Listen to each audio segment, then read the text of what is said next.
Vous écoutez le podcast La Belle Image avec Bernard Missa, auteur-photographe, mais aussi explorateur des moyens techniques et graphiques qui vous donne des astuces pour mieux photographier, épisode numéro 219.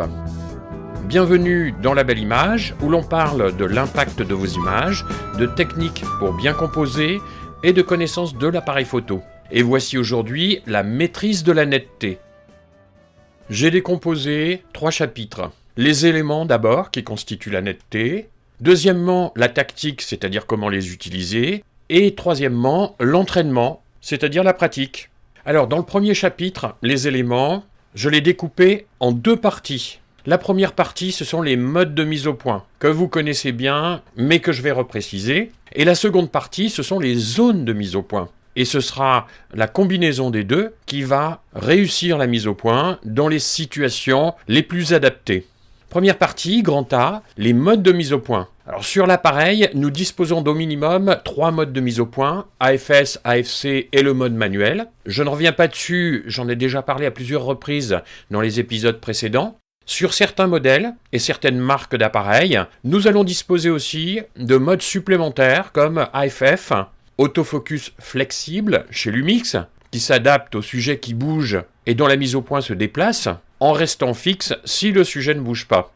Et AFA, autofocus automatique chez Sony par exemple, qui fera passer la mise au point soit sur AFC, soit sur AFS, automatiquement, selon l'analyse du sujet. Mais en règle générale, les 2 modes de mise au point automatique sont sur AFS et AFC. Et enfin, le troisième mode de mise au point, c'est la mise au point manuelle. Alors, il suffit de rappeler que pour passer en mode de mise au point manuel, il faut le faire dans la plupart des cas sur l'appareil et sur l'objectif, les deux. Suivant les marques et les modèles, différentes formes d'aide à la mise au point sont à notre disposition dans les menus et permettent de ne pas faire d'erreur en faisant le point dans ce mode manuel. Et maintenant, grand B, dans ce chapitre sur les éléments dont nous disposons pour composer une mise au point adaptée, ce sont les zones de mise au point. Nous disposons aussi en général au minimum de 4 types de zones de mise au point. La première sur l'ensemble du cadre, la deuxième, une zone plus ou moins grande et déplaçable, la troisième, la zone spot ou point précis, et la quatrième, les zones de suivi plus ou moins élargies. Sur un certain nombre d'appareils, nous pouvons combiner ces zones avec la reconnaissance du sujet issue de l'intelligence artificielle. Deuxièmement, comment se servir de tous ces éléments ? La tactique. Si tous ces éléments assez déroutants sont présents sur l'appareil, c'est qu'ils ont bien sûr leur utilité dans les différentes circonstances que nous rencontrons dans nos pérégrinations de prise de vue. Ce paragraphe que j'ai intitulé « La tactique » est un plan pour se repérer et savoir quand utiliser quoi. Je vous offre ici quelques grandes situations communes que vous adapterez à votre propre manière de prise de vue.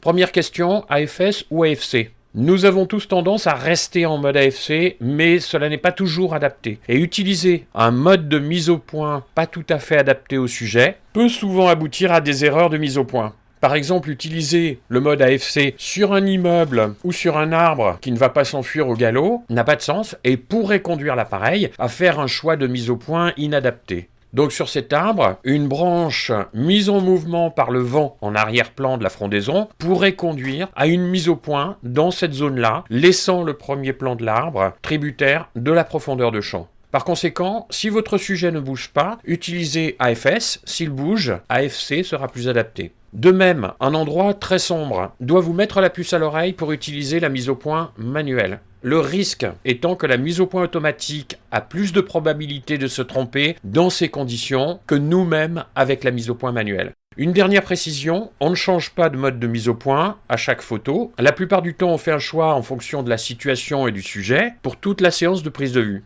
Lorsque ce choix est fait, il reste à choisir la zone de mise au point. Et là encore, ce dernier choix sera valable la plupart du temps pour l'ensemble de la séance. Cela peut devenir un piège technique de se détourner trop souvent de la concentration qui nous est nécessaire pour faire nos images. Alors il n'y a pas véritablement de règle pour le choix de la zone de mise au point, voilà seulement la façon dont je les utilise le plus fréquemment. La zone large sur l'ensemble du cadre, je l'utilise lorsque mon sujet se déplace rapidement dans un grand espace.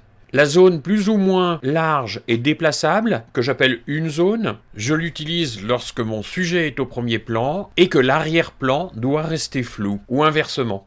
L'utilisation de la zone spot ou point précis, je l'utilise lorsque le sujet est statique ou éloigné. Les zones de suivi, quand le sujet est en mouvement dans le cadre, si le suivi décroche, je passe aussitôt à une seule zone ou à spot. Et enfin, la reconnaissance de sujet, quand le sujet est clairement défini dans sa forme, ce qui n'est pas toujours le cas.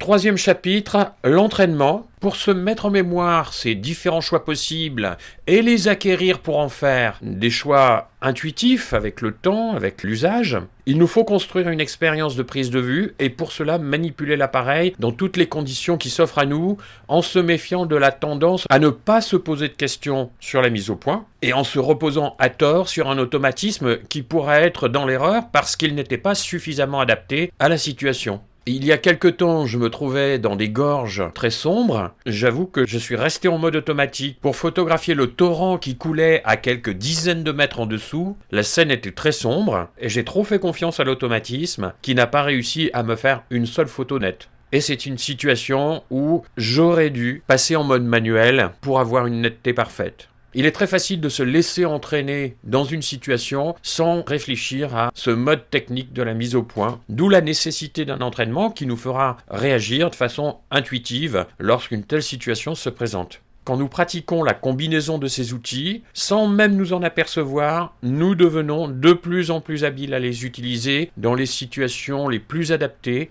Et dans ce cas, nous évoluons presque à tout coup vers des images étonnantes de netteté. Souvent, nous pouvons nous satisfaire d'une mise au point approximative qui peut être supportable, mais la qualité fera la différence lorsque nous obtenons une mise au point exactement là où nous la souhaitons. Merci pour votre attention à ce podcast. La Belle Image est publiée chaque lundi et vous retrouverez toutes les informations concernant les ateliers et les cours particuliers sur le site l'écoledephoto.fr. Si vous appréciez ces podcasts, je vous recommande de venir essayer mon atelier en ligne qui vous montrera le chemin pour faire de votre appareil photo un outil de création. En attendant, je vous souhaite une bonne semaine de prise de vue et je vous dis à lundi prochain.